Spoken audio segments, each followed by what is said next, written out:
Our other top story tonight, the emergency manager's grand plan to make Detroit leaner, cleaner, and safer.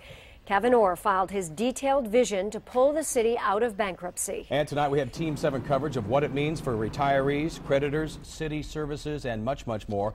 Following the bankruptcy every step of the way, 7 Action News reporter Jim Kirchner, he joins us here live tonight. Yeah, you have been pouring, Jim, over more than 500 pages of documents. What's in some of that? Well, there's a lot. There's a carrot and a stick for some 23,500 Detroit City retirees. Their pension reductions are not as drastic as expected, but they also have to agree to take this deal and get this, not appeal. As Emergency Manager Kevyn Orr told us on a conference call this afternoon, we're all in. We need global agreements with all of our states. There has been no discussion of a carve-out where we have, follow-on litigation with one fund and an agreement with the other. So right now, we need agreement with both sides. By the numbers, General City retirees would see their pensions reduced by 34%. But if they take the deal in the plan of adjustment, the pension reduction would be 26%. Police and fire have a more solvent pension fund. Their reductions would be 10%, and if they take the deal, the reductions would be 4%. By comparison, other unsecured creditors would get only 20 cents on the dollar. And here's the deal, all tied to the Detroit Institute of Arts. $820 million would go only to the pensions, no other creditors. That's $370 million from foundations, $100 million to be raised by the DIA, and $350 million from the state, assuming the deal goes through. This also saves the art from any sale, moving it into a trust, and it means retirees have to stop their appeal, including that their pensions are protected by the Michigan Constitution. Ironically, the appeals court today agreed to take the case. That would be a yes if you're talking about the pensioners who are appealing the decision. Certainly, we will not confirm a plan and leave that appeal open.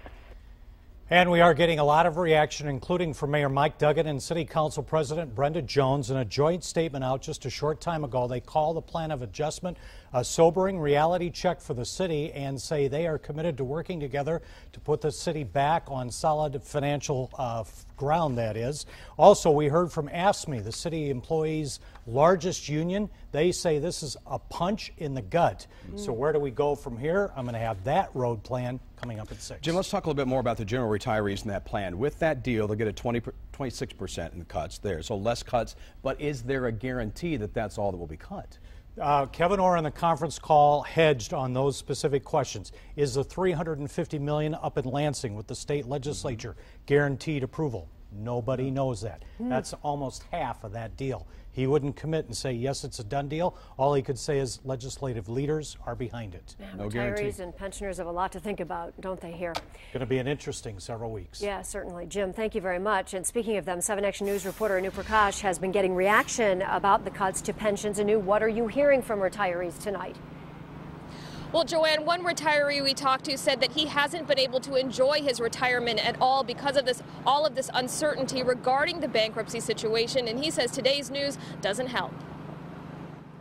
Roger Rice spent 38 years working as a general auto mechanic for Detroit. He started when his daughter was just a year old and has fond memories of his career. We had good benefits and a good pension. But now Rice says news that General City retiree pensions could be reduced by as much as 34% is devastating. He says his wife just works part-time and they have plenty of health care costs. Rice says cutting that much from a $24,000 annual pension would just be too much to handle. I'm over my head with my house like a lot of people are, so I can't sell my house and get out from under it.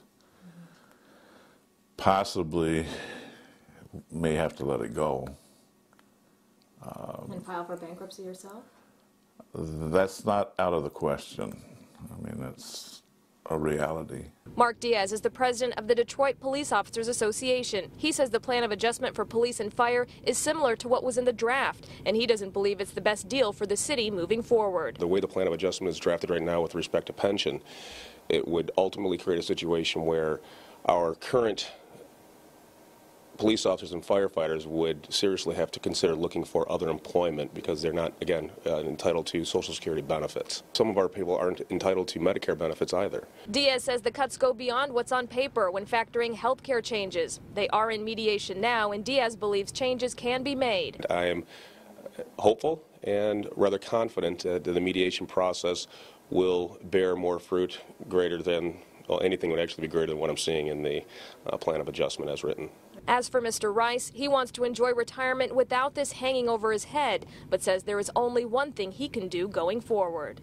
Pray a lot. I mean, that's basically all we can do. It's out of our hands. Now, I did speak with attorney Tim Whittemore, who has experience in restructuring municipalities. He says Orr's first priority is to provide city services, and he says if Orr has to impair contracts and cut pension benefits in order to provide those services, then that is what he's going to have to do. He believes today's news is a good start, but we'll have to see what happens. Reporting live in New Prakash, 7 Action News. All right, Anu, thank you. We are staying on top of every